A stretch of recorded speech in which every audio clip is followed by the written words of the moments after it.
Bienvenue sur Comme3Com, une production du blog wowcomcestbeau.fr. Aujourd'hui, on va se poser une question qui revient souvent, je pense, dans le monde de la com. Est-ce qu'il faut continuer à être présent pendant les vacances ou pas? Ah oui, c'est le grand débat, hein. D'un côté, on a envie de souffler, de déconnecter un peu, et de l'autre, on a peur de louper quelque chose, de perdre le lien avec son public, quoi. Exactement. Alors, essayons de voir un peu les arguments. Pourquoi ce serait une bonne idée justement de continuer à communiquer même quand tout le monde est à la plage? L'idée principale, souvent avancée, c'est que les gens, ils ont parfois plus de temps libre pendant les vacances, plus de temps pour regarder leurs mails, pour traîner un peu sur les réseaux sociaux, lire des trucs en ligne. C'est une attention différente, en fait. Ah oui, et peut-être une façon de sortir du lot aussi. Si les autres se taisent, nous on continue, on est plus visible. Tout à fait. C'est une opportunité. Et puis, rester actif, ça peut aussi renforcer l'engagement, la fidélité, montrer qu'on est là, qu'on pense à son audience, même pendant les congés. D'accord.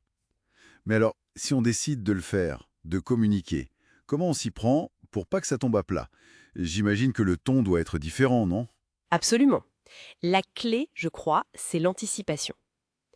Il faut planifier ce qu'on va dire et quand on va le dire. Un calendrier éditorial, ça aide énormément pour ça. Et pour le contenu en lui-même, qu'est-ce qu'on raconte? Alors là, vaut mieux viser léger, je dirais.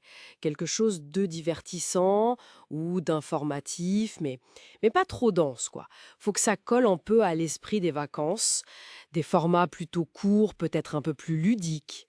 Surtout, éviter les grosses communications commerciales ou les longs dossiers de fond. C'est pas le moment. Les réseaux sociaux, ça semble parfait pour ça, non? Oui, c'est vrai que ça permet de maintenir le contact assez facilement. Il faut publier régulièrement, bien sûr, mais surtout, il faut être à l'écoute des réactions, interagir un peu, et pourquoi pas, tiens, proposer des petites offres spéciales liées à la période. Ça peut aider à maintenir l'intérêt parfois. Ok. Bon, ça c'est pour le camp du on continue, mais il y a quand même de bonnes raisons de vouloir appuyer sur pause, j'imagine. Ah oh ben oui, bien sûr. L'argument principal contre, c'est la potentielle baisse de réceptivité. Les gens sont sollicités par leurs propres vacances, leur famille, les voyages, et une communication pro, elle risque un peu de se perdre dans tout ce bruit ambiant. Mhm. Et il y a peut-être aussi une question d'image. Montrer qu'on respecte ce besoin de repos, pour nous, mais aussi pour notre public, ça peut faire plus authentique, non? Exactement. Ça peut être perçu comme un signe de respect, une approche plus humaine. Et puis bon, il faut dire que tout dépend aussi beaucoup du secteur d'activité.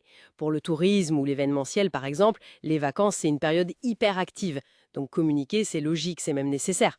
Pour d'autres secteurs, c'est moins évident. Alors, au final, il n'y a pas vraiment de règle d'or, quoi. Non, pas vraiment de réponse toute faite. Tout l'enjeu, c'est de bien connaître son public, ses habitudes, ses attentes pendant ces périodes un peu particulières, et puis d'ajuster sa présence ou son silence, d'ailleurs, en fonction de tout ça. C'est vraiment une question d'adaptation, au cas par cas. Comprendre son public et adapter sa stratégie. Voilà, donc un peu le cap à suivre. La vraie question, finalement, c'est peut-être pas tant s'il faut communiquer pendant les vacances, mais plutôt comment on fait pour rester pertinent et à l'écoute, même quand le rythme général ralentit. C'est une réflexion, oui, à adapter à chaque situation spécifique. C'est ça qui est intéressant. Sur ce, rendez-vous au prochain épisode.